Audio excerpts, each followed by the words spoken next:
ใส่เปล่งป้อยเจินฟังตะตัวเจ้าบัวกาบซอยบ่ฮือเสียอันเวลาขอเจิญฟังไปก่อนได้นายเฮย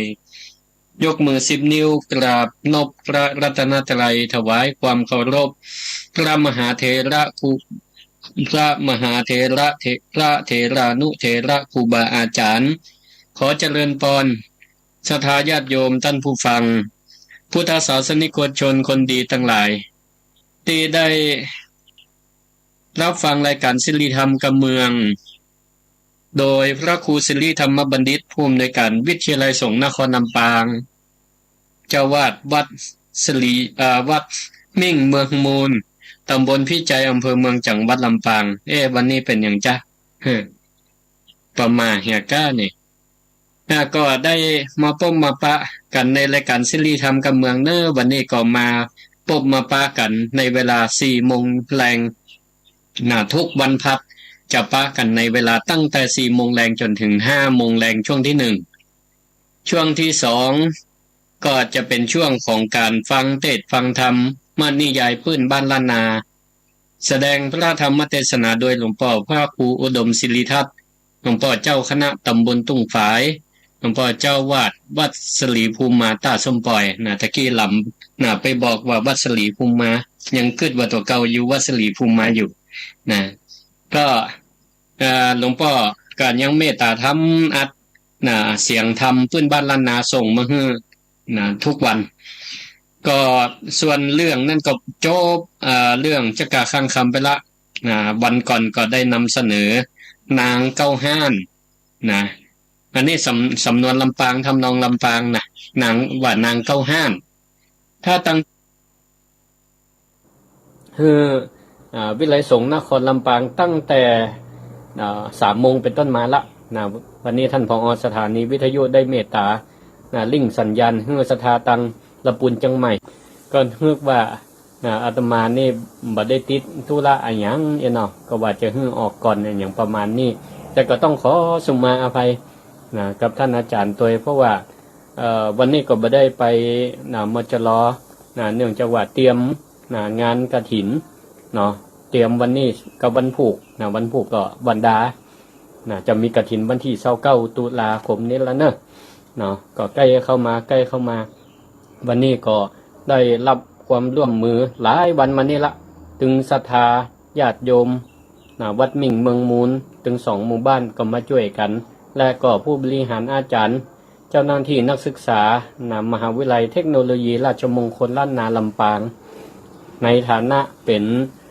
เจ้าของสถานที่ตีฮับเป็นเจ้าภาพปีนี้ก็ได้รับประวารณาจากท่านอธิการบดีมหาวิทยาลัยเทคโนโลยีราชมงคลล้านนา6 จังหวัดซึ่งท่านอธิการบดีนี่อยู่ที่เชียงใหม่แล้วก็ร่วมกับ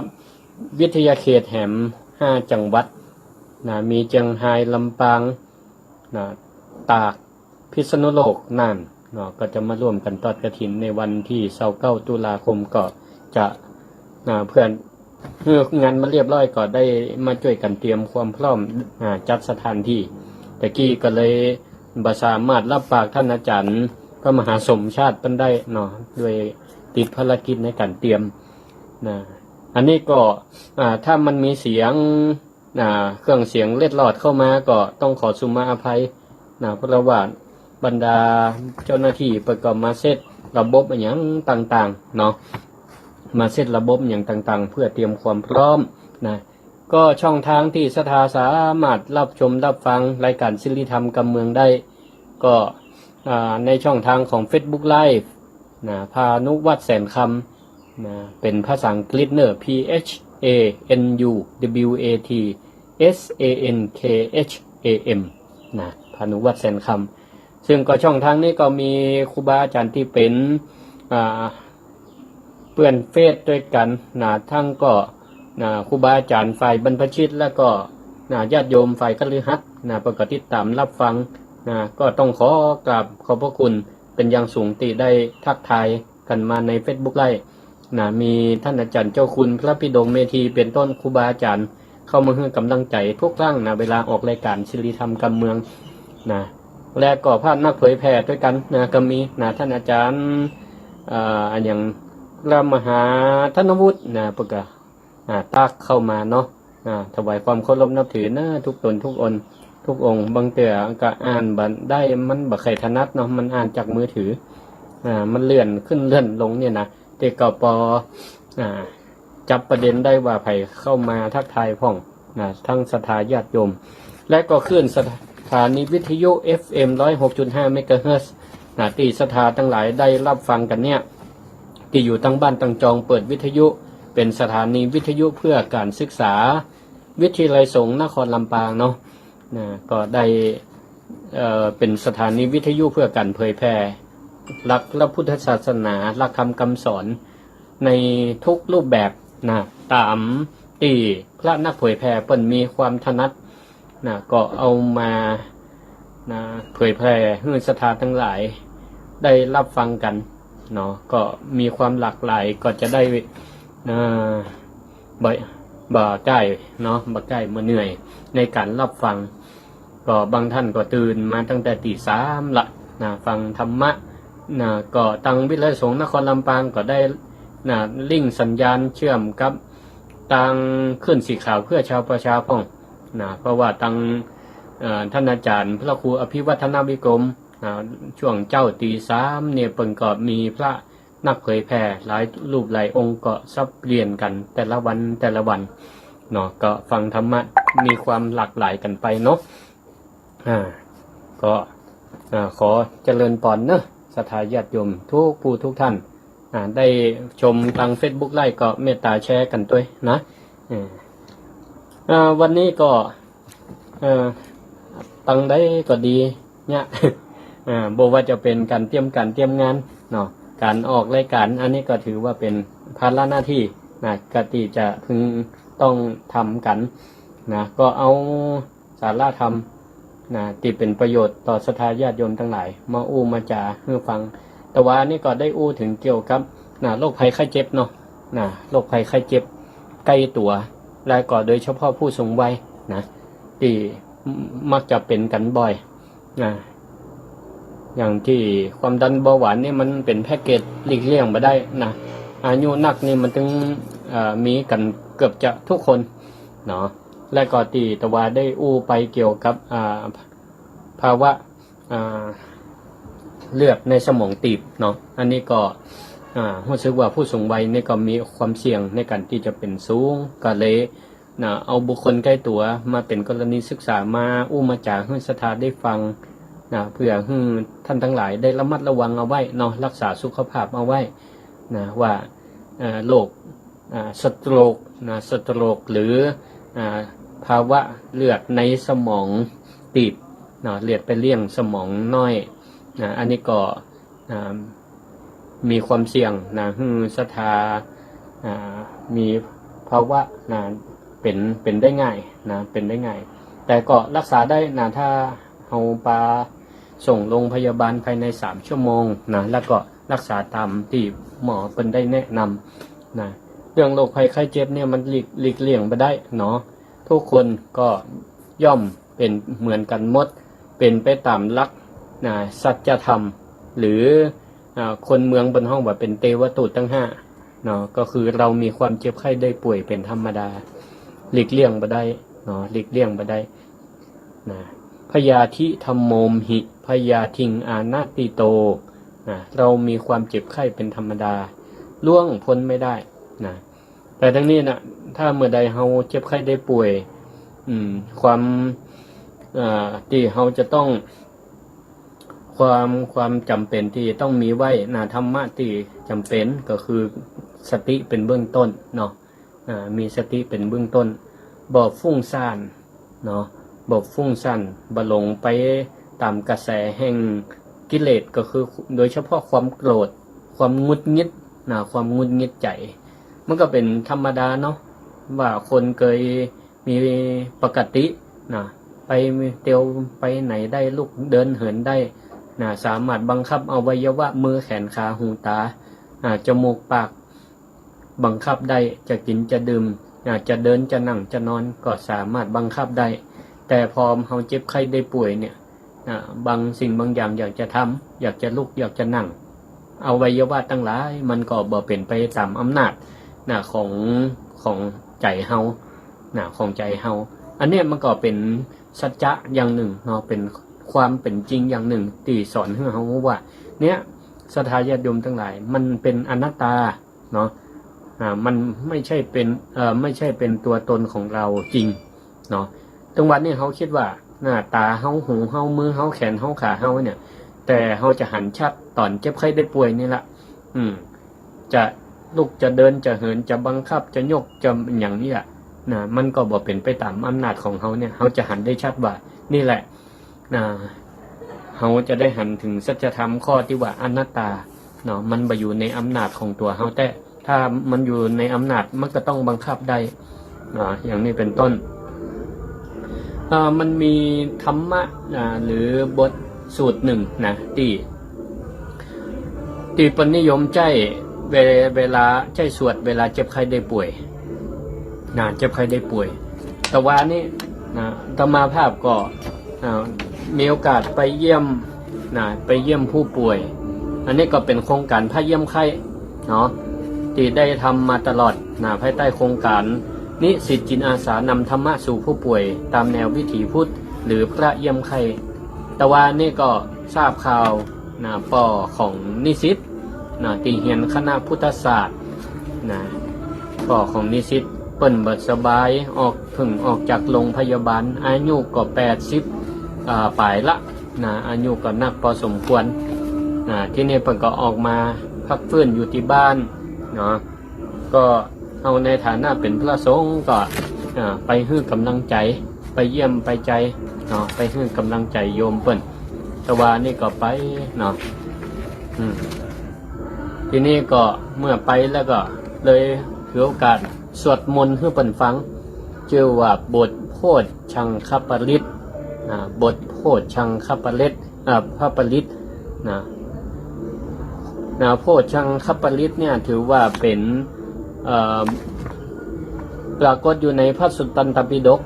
สังยุตตนิกายมหาวรรคเป็นบทที่พระพุทธเจ้าใจสวดพระองค์จังตัดเวลาพระสาวกของพระองค์เจ็บไข้ได้ป่วยเป็นต้นว่าพระมหากัสสปะก็ดี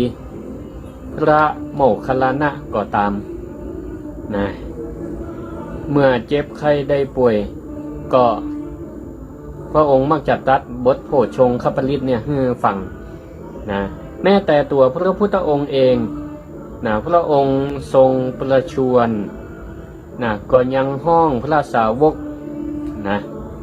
ห้องพระสาวกชื่อว่าพระจุนทะเนี่ยไปเข้าเฝ้าแล้วก็ใจพระจุนทะเนี่ยสวดให้พระองค์ฟัง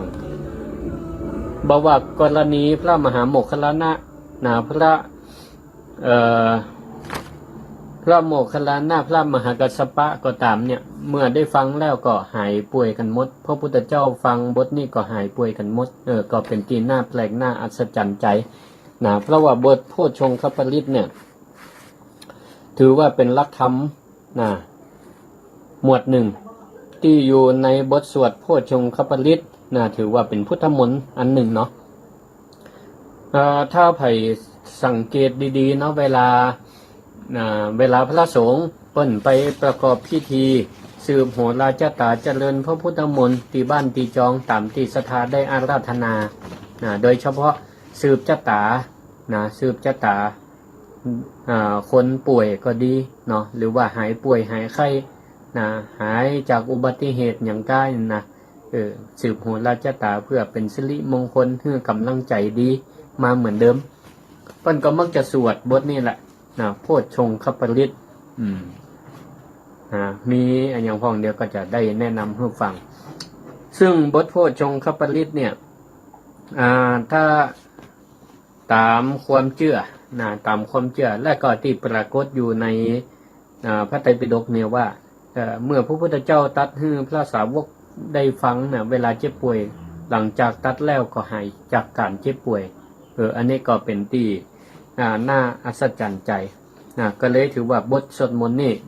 มีความศักดิ์สิทธิ์นี่นะถ้ามองถึงเรื่องเกี่ยวกับการสวดเนาะบทสวดใดๆก็ตามถ้าเป็นบทสวดที่เป็นมงคลเป็นมงคลเพื่อน้อมนำจิตของเฮาเนี่ยคือตั้งมั่นเนาะมีสติแล้วก็มีสมาธิมีสติและมีสมาธิจิตนั่นก็เป็นกุศลได้จิตเมื่อเป็นกุศลก็เกิดความผ่องใสจิตมีความผ่องใสก็ทรงคือกายมีความเบิกบานใจเบิกบานร่างกายก็เอิบอิ่มเบิกบานใจก็หายจากการเจ็บไข้ได้ป่วยได้อันนี้ก็เป็นเหตุเป็นผลเป็นเหตุเป็นผลแล้วก็ถามว่าในสมัยอดีตการสมัยพุทธกาลจะได้ว่าฟังบทสวดนี้แล้วหายจากการเจ็บไข้ได้ป่วยเพราะว่าบทโพชฌงคปริตเนี่ยเป็นบทเป็นหัวข้อธรรมเป็นองค์ธรรมอย่างหนึ่งเรียกว่าองค์ธรรมเพื่อการตรัสรู้องค์ธรรมเพื่อการบรรลุธรรมสำหรับพระอริยบุคคลแต่ละชั้นถ้าได้เจริญโพชฌงคปริตทั้ง7ข้อมีทั้งหมดอยู่7ประการโพชฌงค์7เนี่ยเป็นธรรมะเป็นองค์ธรรมะหมวด1มีทั้งหมดอยู่7ข้อถ้าภิกษุใดหรือญาติโยมใดเนี่ยได้พิจารณาหรือปฏิบัติธรรมทั้ง7ข้อเป็นไปตามลำดับเนี่ยก็จะทรงจิตพัฒนาจิตให้เป็นยกระดับจิตให้เป็นพระอริยบุคคลตั้งแต่โสดาบันสกทาคามีอนาคามีและก็บรรลุเป็นพระอรหันต์ได้ในที่สุดเนี่ยอันนี้เป็นทำเพื่อพัฒนาจิตให้สูงขึ้นแต่ถ้าเรามองถึงการทรงใจไปตามหัวข้อทำแต่ละข้อการพิจารณาทำแต่ละข้อนี่ก็ถือว่าคำแปลแต่ละตัวเนี่ยก็สามารถเอามาประยุกต์ใช้ในการพิจารณาโรคภัยไข้เจ็บของตัวเก่าได้ถ้าเรามองถึงว่าพิจารณาทำเพื่อการบรรลุเป็นพระอริยบุคคลแต่ละระดับเนี่ยถ้าเราเอาแค่ว่าโพชฌงคปริตเนี่ยเอามาพิจารณากับโรคภัยไข้เจ็บเนี่ยก็สามารถทำได้หรือแม้แบบพื้นถ้าตามศรัทธาความเชื่อว่าถ้าเราได้สวดหรือได้ฟังบทโพชฌงคปริตทำใจให้สงบไปแปลงใจให้สงบตามความหมายหรือตามประเภทของโพชฌงค์แต่ละข้อเนี่ยก็สามารถทำให้จิตเนี่ยสงบระงับจากการเจ็บการทรมานการเกิดจากเวทนาความรู้สึกเพราะการเจ็บไข้ได้ป่วยเนี่ยเวลาเราเจ็บไข้ได้ป่วยตัวทุกขเวทนาเนี่ยความรู้สึกว่ามันลำบากบ่สบายกายบ่สบายกายก็ป้าบ่สบายใจงุดงิดใจรำคาญใจอย่างนี้เป็นต้นมันก็จะไปติ๊กปรุงแต่งจิตปรุงแต่งจิตปรุงแต่งใจให้มันรำคาญให้มันเกิดความเบื่อหน่ายในร่างกายในชีวิตของตัวเก่าแต่ถ้าเราเจริญโพชฌงคปริตได้ฟังเปิ่นสวดซึ่งในปัจจุบันเนี่ยอาจจะเป็นตัวกั้นนิดเป็นกำแพงกั้นหน่อยหนึ่งว่าบทโพชฌงคปริตเนี่ยมันเป็นภาษาบาลีซึ่งญาติโยมฟังนี่ก็ถ้าบอกแปลนี่ก็จะบ่ฮู้ความหมายแต่ถ้าว่าเฮาฟังเอาเสียงโคสัพปมาณิกานี่การยึดเสียงเป็นประมาณคือความหมายฮู้บ่ฮู้นี่บ่เป็นหยังเอาเพียงว่าเป็นบทบาลีเป็นพุทธพจน์หรือเป็นพระสูตรหนึ่งเนี่ยที่พระสงฆ์ได้นำมาสวดให้ฟังเนี่ยถึงแม้ว่าจะบ่ฮู้ความหมายในบทนั่นก็ตามแต่ว่าทรงใจไปตามธรรมโดยเอาเสียงบทสวดเนี่ยเป็นอันหนึ่งอันเดียวยึดเป็นอารมณ์เอกคตาจิตเนี่ยยึดเป็นอารมณ์อันหนึ่งอันเดียวก็จะทำสามารถให้เป็นอุบายให้สงบจิตได้ เมื่อสงบจิตก็ย่าเฮือนจิตใจนั่นพองใสเบิกบานได้ซึ่งบทโพชฌงคปริตเนี่ยเมื่อตอนพระพุทธเจ้าพระองค์ทรงอาพาธก็ตัดให้พระจุนทะเถระมาแสดงเนาะอันนี้มันก็ออกในคำแปลบทโพชฌงคปริตนั่นนะซึ่งเอาง่ายๆว่าถ้าไผ่บ่ฮู้ความหมายเนี่ยนะบ่ฮู้ความหมายก็สามารถทรงจิตคือเป็นอันหนึ่งอันเดียวกับการสวดกับการฟังโพชฌงคปริตเนี่ยเป็นว่าเป็นบทสวดประเภทสัจจิกิริยาสัจจกิริยาก็คือสัจจกิริยาแปลว่าการตั้งความสัตย์หรือการตั้งสัจจะอธิษฐานการตั้งสัจจะอธิษฐานเพราะในบทเนี่ยได้แต่ละบ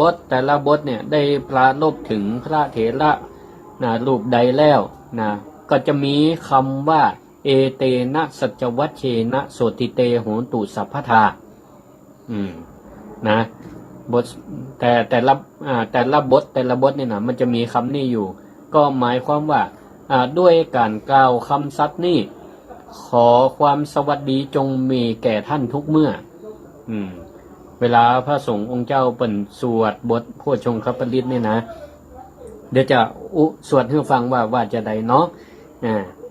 คือมันเป็นการตั้งจิตอธิษฐานโดยผู้สวดเนี่ยถ้ามีจิตตั้งมั่นแล้วก็กล่าวคำบาลีเนาะซึ่งเป็น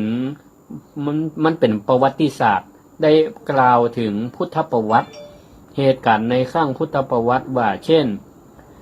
ครั้งเมื่อพระมหาโมคคัลลานะป่วยพระพุทธเจ้าก็ไปแสดงธรรมอย่างเงี้ยด้วยการกล่าวคำสัตย์ก็คือความจริงประวัติศาสตร์นี่เป็นความจริงอย่างนี้แล้วเนี่ยขออานิสงส์ของการความจริงเนี่ยความสวัสดีก็คือว่าขอให้คนฟังเนี่ยหายจากเจ็บไข้ได้ป่วยเปิ้นถึงบอกว่าโพชฌงคปริตเป็นประเภทแบบสัจจกิริยาก็คือเป็นการตั้งสัจจะอธิษฐานเนาะเป็นการตั้งสัจจะอธิษฐานก็การทำลักษณะอย่างนี้เนี่ยซึ่งพระโพธิสัตว์ทุกองค์ทุกยุคทุกสมัยเปิ้นก็ได้ตั้งอย่างอี้แหละเมื่อเกิดเป็นชาติเป็นสัตว์เป็นบุคคลเป็นมนุษย์ก็ตามเป็นอะไรอย่างก็ตามเนี่ยได้บำเพ็ญเพียรประโยชน์คือก็เป็นสิ่งเกื้อกูลต่อตัวเก่าและชาวโลกแล้วเนี่ย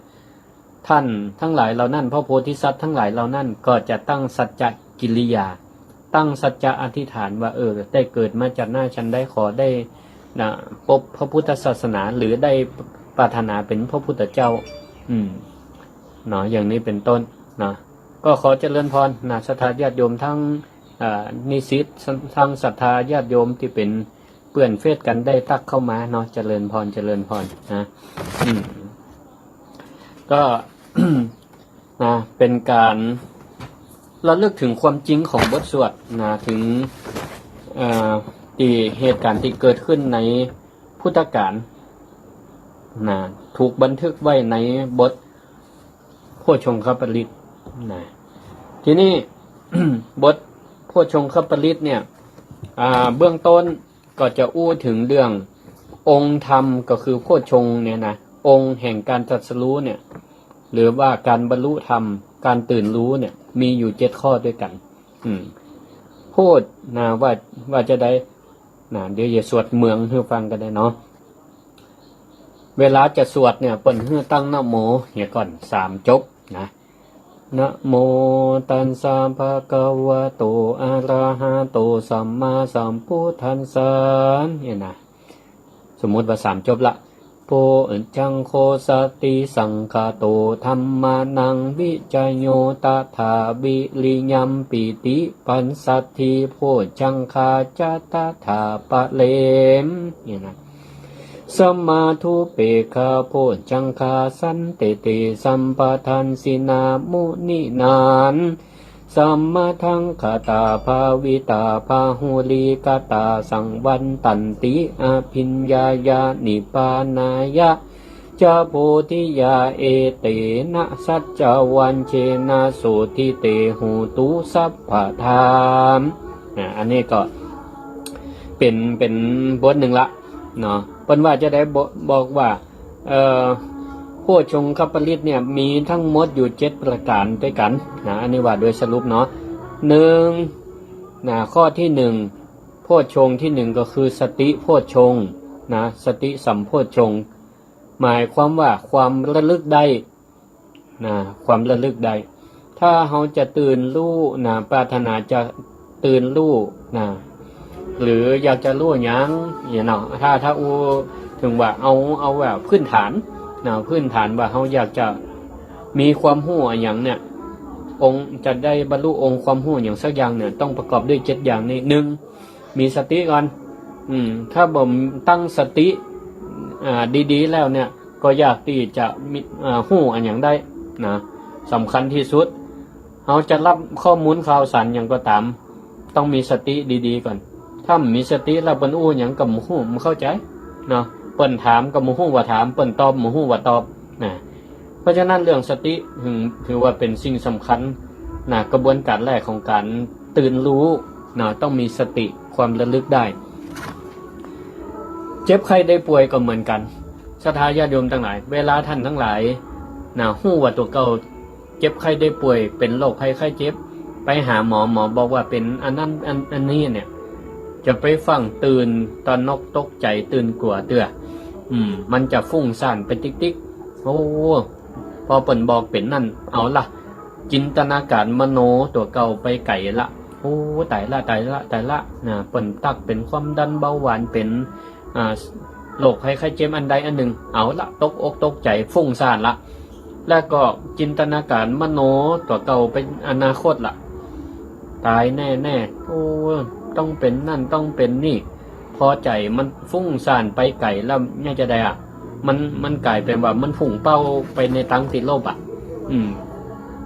อาจจะด้วยประสบการณ์เนาะหันคนอื่นตัวอย่างเปิ้นเจ็บไข้ได้ป่วยด้วยโรคเดียวกันแล้วก็หันตัวอย่างนะว่าท้ายที่สุดแล้วจะต้องมีผลเป็นจะอันตัวเก่าก็ตื่นกลัวไปก่อนนะตื่นกลัวไปก่อนลักพระพุทธศาสนาเปิ้นบอกว่าเวลาเขาเจ็บไข้ได้ป่วยต้องมีสติเหี่ยก่อนมีสติระลึกได้เหี่ยก่อน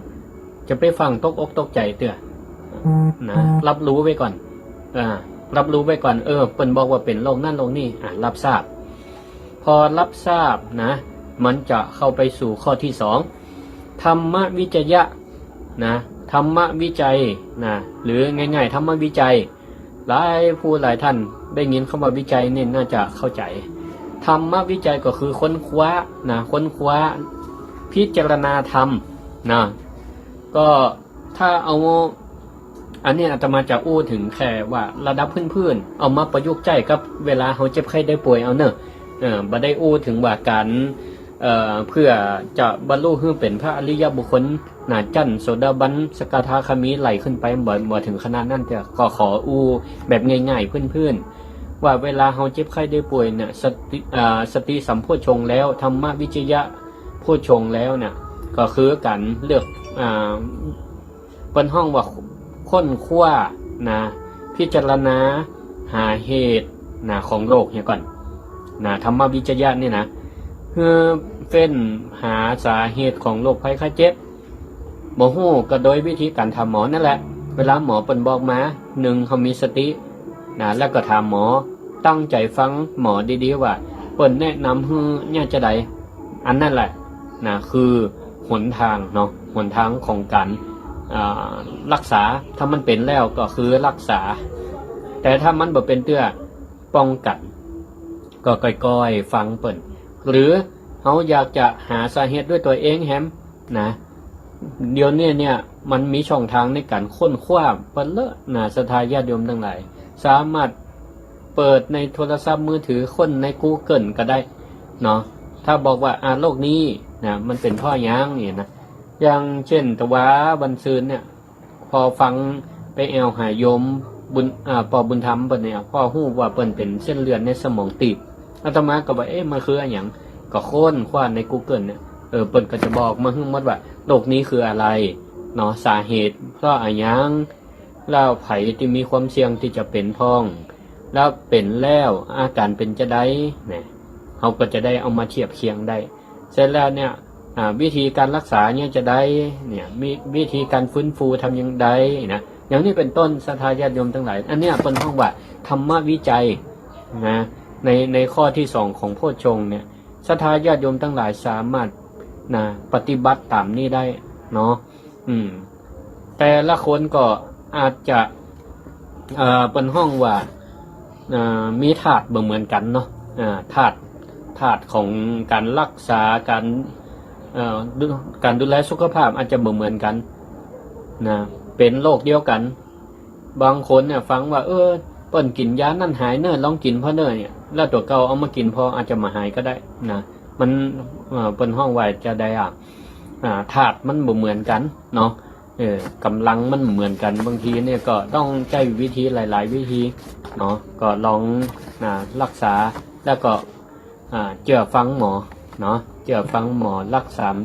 ษาตามอาการเปิ่นให้กินยาตามเวลาวันละกี่เม็ดวันละกี่เวลาก็ปฏิบัติตามก่อนเสร็จแล้วก็จะมีการนัดเนาะเช็คผลเนาะก็ไปตามคำแนะนำเนาะก็บดีไปหลีกเลี่ยงเนาะบดีไปหลีกเลี่ยงเนาะเราก็จะได้หายตามนั้นข้อที่3วิริยะวิริยะแปลว่าความเพียรมันก็ส่งต่อจากธรรมวิจัยเมื่อเขาค้นคว้าหู้แล้วว่าโรคภัยไข้เจ็บเนี่ยเขาศึกษามาดีแล้วตอนนี้เขากำลังเป็นอยู่ยังที่ผ่านมา2 ปีมาโควิดคืออย่างเนี่ยเดี๋ยวนี้เนี่ยเขามีองค์ความรู้หมดละเนาะวิธีประกันป้องกันเขาเนี่ยจะได้วิธีการเวลาเป็นแล้วรักษาจะได้เขาก็หู้และก็ใจวิริยะความเพียรนี่แหละเข้าไปกำกับบ่เป็นเตือนเนี่ยก็มีวิริยะความเพียรในการป้องกันโรคแต่ถ้าเป็นแล้วก็มีวิริยะความเพียรในการรักษาเนาะในการรักษาเปิ่นเฮือยามาก็ต้องมีระเบียบวินัยมีวินัยต่อตัวเก่าเนาะกินยาตามหมอสั่งอย่างนี้เป็นต้นเปิ่นนัดก็ไปตามนัดอย่างเงี้ยก็ฝึกกันมีวินัยในตัวเก่าและก็มีความเพียรในการปฏิบัติตัวเพื่อให้หายจากโรคภัยไข้เจ็บเป็นปกติอย่างเก่าอย่างเดิมเนาะเมื่อหายแล้วก็ตัวเก่าก็สบายละจะเดินเหินจะไปตั้งใดก็ไปได้อายุก็จะมั่นคงยืนต่อไปลูกหลานก็จะได้เบาอกเบาใจเนาะบ่เป็นภาระของลูกของหลานแต่ถ้าว่าเป็นแล้วก็บ่ต้องไปเกิดบ่ต้องไปเกิดน้อยอกมองใจว่าโอ้ตายเป็นโรคภัยไข้เจ็บเป็นภาระของลูกเต้าเราหลานขอให้มองบวกว่าการที่เขาเมินเส้นไหนได้เป็นโรคภัยไข้เจ็บมันก็เป็นไปตามการเวลาเป็นไปตามอายุสังขารเมื่อเป็นแล้วมองให้ใหม่ศรัทธาญาติโยมทั้งหลายนี่แหละเป็นโอกาสอันดีเปิดบุญให้ลูกหลานให้เขาได้ทำคุณงามความดีได้ปฏิบัติทำโดยการอุปถากดูแลป่อดูแลแม่อันเนี้ยบุญกุศลมหาศาลตัวเจ้า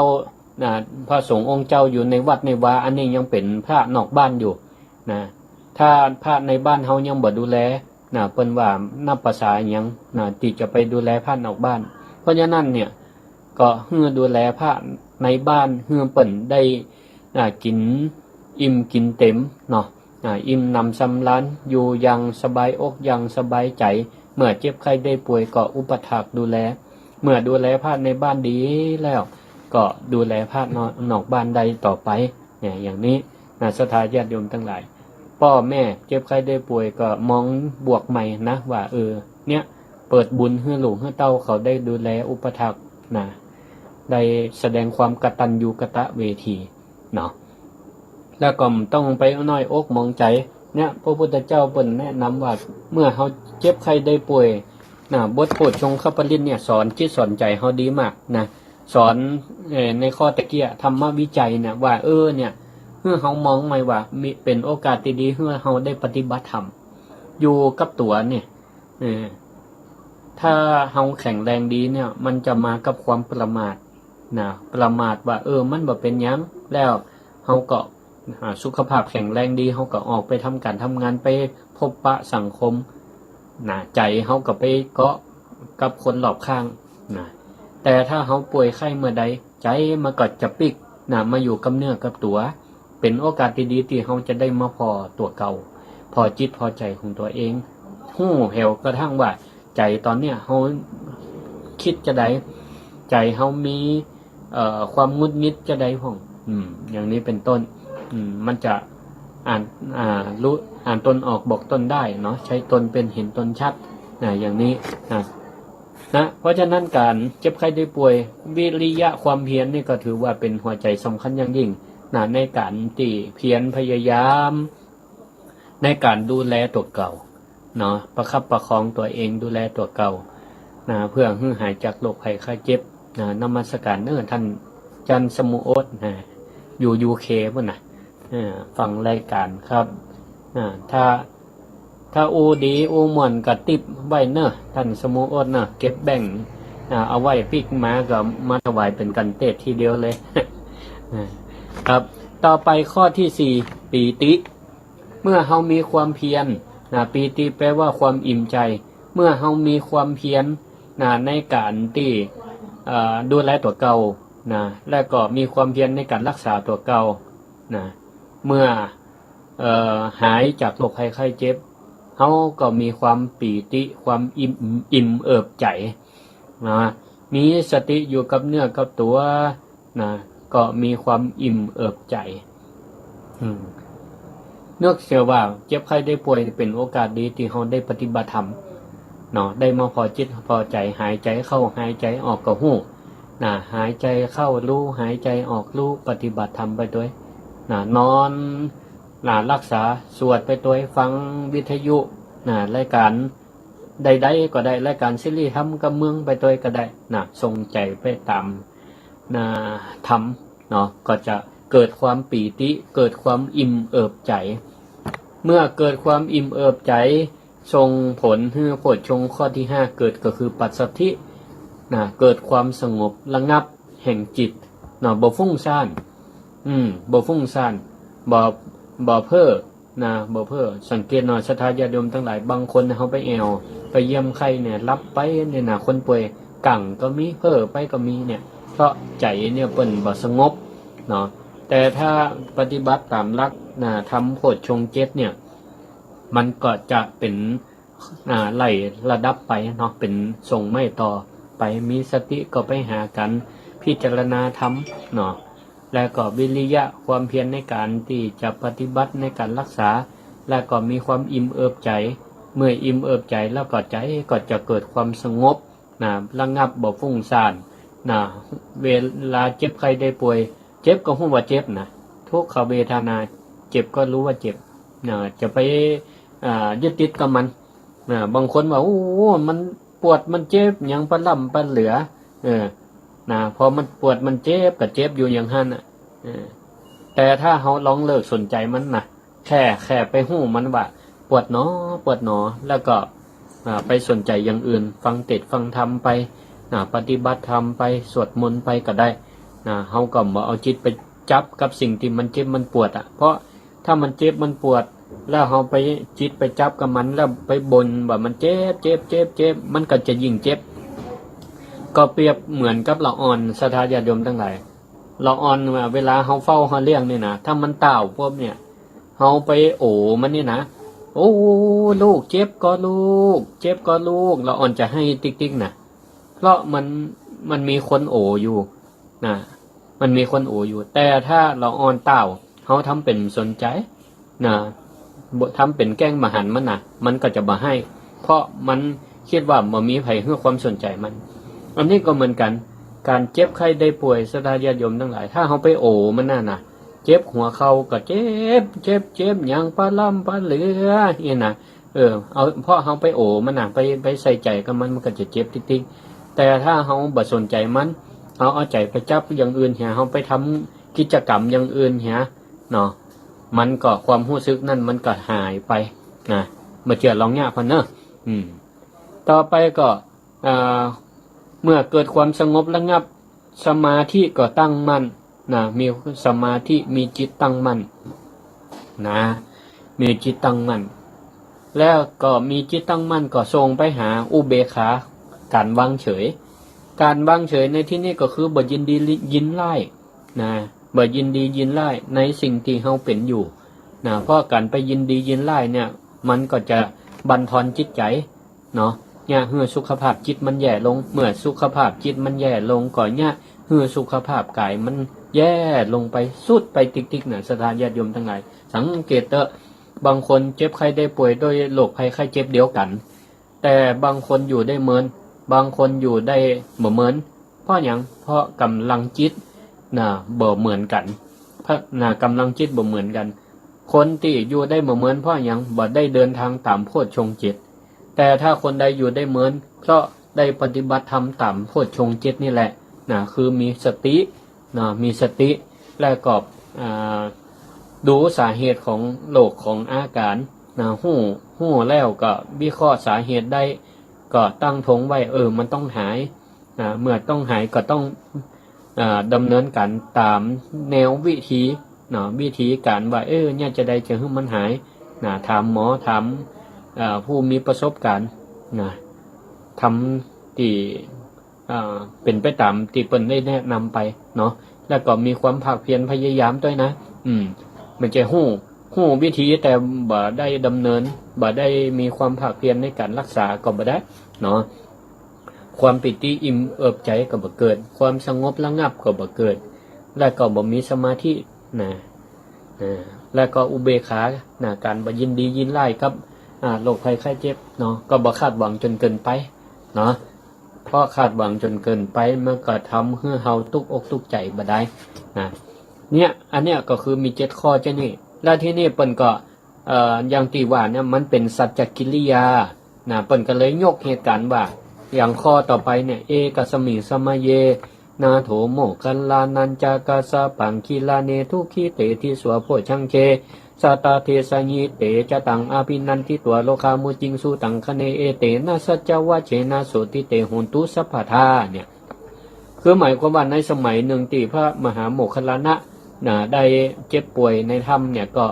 พระพุทธเจ้าก็ไปตัดบทโพชฌงคปริตเนี่ยให้ฟังนะแล้วก็ตัวเจ้าได้เล่าเรื่องนี้ให้ฟังเนี่ยนะในความหมายตัวเจ้าได้เล่าเรื่องนี้ให้ศรัทธาฟังเนอด้วยการกล่าวคำซัดนี่ก็คือว่าเรื่องนี้มันไม่ใช่เป็นเรื่องจุนะเป็นเรื่องแต่ปรากฏในพุทธประวัตินะด้วยการกล่าวคำซัดนี่ขอให้ท่านคนฟังเนี่ยอย่างอาตมา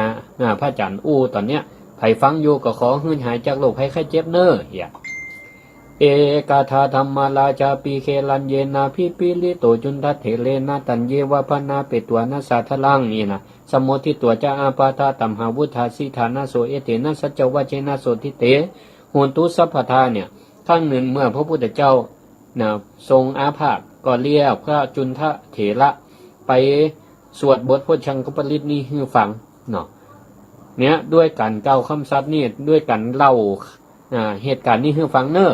ขอให้ศรัทธาท่านผู้ฟังทั้งหลายหายจากโรคภัยไข้เจ็บเนี่ยอันนี้ก็เป็นความหมายโดยประมาณนี้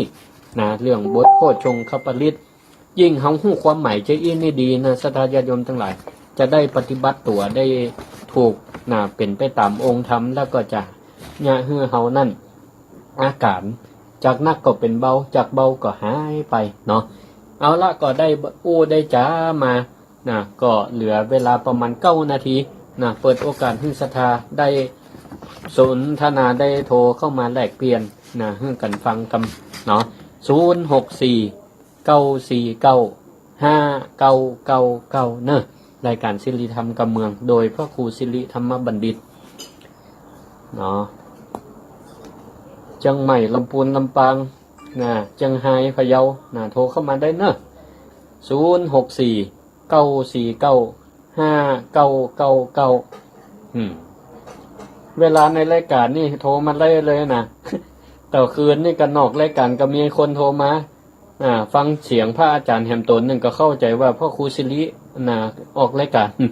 โทรเข้ามาให้กำลังใจก็ขออนุโมทนาขอบคุณแล้วกันเนาะบางเทื่อมันก็เป็นปกติเนาะฟังเสียงเนี่ยบางเทื่อเนี่ย เสียงไผ่เป็นเสียงไผ่ถ้าบัดเนี่ยน้ำเนี่ยนะมันก็ป้าสับสนอยู่เหมือนกันเจริญปอนว่าจ่าเจ้าเจริญปอนเนี่ยน้ำตัวน้อยหนึ่งแม่หยังแม่4,000ตาแก้วป่าไม้แดงหมู่9หอมบุญดอยสะเก็ดเจ้าโอ้สาธุดอยสะเก็ดนะโอ้วันนี้สาธุได้กันไปไก่วันนี้นะจะไปฟังตั้งแต่เจ้าก็รอว่าเคยเมมเบอร์ไว้หรือยังเนาะแม่ก็ฟังอยู่ฟังอยู่เนาะแม่จำชื่อท่านได้แม่ก็เลยเมมไว้ว่าตู้ลำปางตู้ลำปางแม่เมมเอาไว้ว่าตู้ลำปางแม่ก็เลยจำได้ว่า99นี้เขามีนะแม่ก็เลยกดดูแม่แต่ตู้ลำปางแม่ตู้ลำปางเกิดตู้ลำปางมีหลายตัวเนี่ยได้อ่ะจันมหาชาติกับตู้ลำปางกันตอนน่ะฮะอันนั้นจำชื่อได้หรอใส่ชื่อไปเลยเนาะจำชื่อได้อยู่ถ้าจำมาได้แม่จะเช็คเบอร์ดูถ้าฟังเบอร์โทรแล้วแม่จะมากดดูแกว่าเป็นของใครแกเอาจำชื่อไม่ได้กัดชื่อรายการนะกัดซิริฮัมซิริฮัมกับเมืองน่ะสาธุกำลังใจขึ้นแล้วค่ะสาธุขอบคุณเจริญพรสาธุสาธุเจริญพรแม่เย็นเจ้ามาเย็นเก๋คำสาธุโทรมาประจำสาธุแม่เย็นกลับมาคนแก่ขับมาเปิดกระพังโอ้นางจ้ะดีละเนี่ยพระอาจารย์เจ้าเปิดกระอันเหล่าลือพระมหาสมศักดิ์เป็นคนป้าเจ้าป้าตันมาสั่งมาสอนคนเท่าเนาะเจ้าดีละสาธุเจริญพรนะสาธุเจริญพรนมัสการเจ้าแม่แหมท่านใน YouTube แล้วเนาะกะแม่ไปเปิดดูแล้วแม่หยังอันนี้แม่หยังก่อแม่ที่อยู่ดังสันทรายหลวงเทพแม่บอกชื่อแล้วบอกชื่อเนาะสงวนแต่อยู่สันทรายหลวงเนาะสาธุอีตุเจ้าลำปางไปกับม่วนดีเนาะหลายตัวหลายองค์กะเจ้าใจอันกระถานตีเป็นสวดนกคุ้มตีโมปีแข็งเปิ้นหนีไปม้อนแม่สวดหุ่นใดน้ำตาแม่ป่วยโตว่าจะจับปริตังนั่นน่ะแม่ได้ยินให้พ่อแม่ทำมาหากินเนาะเปิ้นกระปีกบักแข็งนะตัวนั้นบินหนีหมดสวดกระถายไฟหนีออกไปแม่อินดูดีละชื่อได้แล้วไม่หันท่านแล้วเจ้าสาธุอนุโมทนาสาธุแม่บัวบุญอย่าแม่บัวบุญชื่อเงาะเนาะชื่องานบัวบุญนี่นะบรรลัมได้ยินดีละสาธุอนุโมทนาสาธุสุขภาพแข็งแรงเจริญพรเจ้าแม่อย่างเจ้าแม่เทียนเจ้าแม่เทียนเคยโทรหากันอยู่น่ะแม่เทียนแค่หนองยาอยู่บ้านนาดูให้นะเจ้าพะไปอยู่นาดูป่ะนะสาธุปิ๊กมาได้บ่ปิ๊กกะไปอยู่ประจำเลยกะมาได้ก็ข้าเจ้ามาได้ก็เจ้าว่าไปอยู่ประจำเลยกะเป็นอยู่บ้านเนี่ยเจ้าสาธุน้ำสกุลมาได้พระอาจารย์แต่เกิดแต่อยู่บ้านนาดูเลยกันหนองยางน้ำสกุลมาได้หนองยาง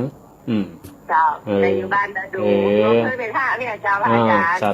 ธุเนอะบรรณาบรรดาไม่เอาหาเจ้าไว้สาหรือเสาเก้าไม่เอาหากันก็ได้เนอะเสาเก้ามาตอดกระถินก็ได้เนอะเจริญพรเนอะสาธุกระถินวัดเอียก็มิ่งเมืองมูลนะมิ่งเมืองมูลเจ้ามาตังเงาให้เนอะลำปางเงาใส่ลำปางเงาเจริญพรเนอะขอบคุณแม่เจริญพรเอาแม่แก้วบัตันสักกำหับบัตันรุดไปเหก่อนอนุโมทนาเจริญพรแม่อ้อยโอ้บัดได้ยินเสียงหลายวันละแม่อ้อยฟังอยู่นะเจ้าสาธุหายดีแล้วล่ะเป็นวัดหายดีแล้วเนาะหายแล้วเจ้าดีละปิ่นได้3 วันแล้วนะเจ้าดีคือว่าใจเสียงหนักไปหน่อยผมได้วันนั้นงานกฐินงานกฐินมันให้ใจเสียงหนักแหละไปโฮกองไปโฮกฐินล่ะ ที่ไหนก็เจ้าว่าไปโฮฮับกระถินมันละเลยเสียงอันแฮบเนี่ยกับมาโฮฮับกระถินมันที่29น่ะฮะมีกระคิ้วมีกระคิ้ววัดมิงมีก่อนเนี่ย29วันที่1ที่3เวลาตีเจ้านั่นน่ะ29คิ้ววัดมิงมีก่อนเนี่ยติดคิ้วก็เปิ้นก่อเจ้าสาธุนะขอบคุณจากเพื่อตัวแทนไปที่นี่นะขอบคุณแม่ตัวแทนไปสาธุขอบคุณนะแม่บุญเจริญปอนแม่แก้วโอ้ตะกี้บัตันฮับสกรรมตอนนี้ตันละเดี๋ยวฟังช่วงที่2เนอะฟังทำหนังเก้าห้านเนอะ5 โมงนี่ละนะทัดจากนี้เลยเดี๋ยวยั่งกินน้ำกำกันถ้าฟังเนอะสาธุสาธุสาธุอนุโมทนาศรัทธาท่านผู้ฟังทั้งหลายตึงใกล้ตึงไก่ตึงลำปางจังใหม่จังหายปั่นปอนในช่วงที่1เฮียก่อนเนาะเดี๋ยวโมหูว่าช่วงที่2เปิ่นจะก็สัญญาณก็ถ้าก็สัญญาณก็ศรัทธาตั้งจังใหม่ลำปูนจังไห้ก็จะได้ฟังธรรมชื่อว่านางเก้าห้านผูกที่2เนอะนางเก้าห้านก็ในช่วงที่1นี่ก็ลาศรัทธาไว้เตอีก่อนเนาะเดี๋ยวไปพักกันน้อยนึงเดี๋ยวกลับมาฟังต่อกันในช่วงที่2เนอะก็ขอให้อยู่ดีมีความสุขเหมือนกันเนอะสุขภาพแข็งแรงอายุมันขวัญยืนสำคัญที่สุดสุขภาพแข็งแรงเนี่ยศรัทธาญาติโยมทั้งหลายสุขภาพแข็งแรงนี่เขาจะไปเนี่ยยังก็ได้เนาะไปทำกิจกรรมมันยังก็ได้ไปทำบุญสุนทานก็ได้ไปโซบาหากินไปทำงานหาเงินก็ได้เพราะฉะนั้นการที่มีสุขภาพแข็งแรงถือว่านับว่าเป็นโจกเป็นโจกดีของเราศรัทธาญาติโยมท่านทั้งหลายเอาละก็ขอลาในช่วงที่1ไว้เพียงเท่านี้ก่อนเนอะอนุโมทนา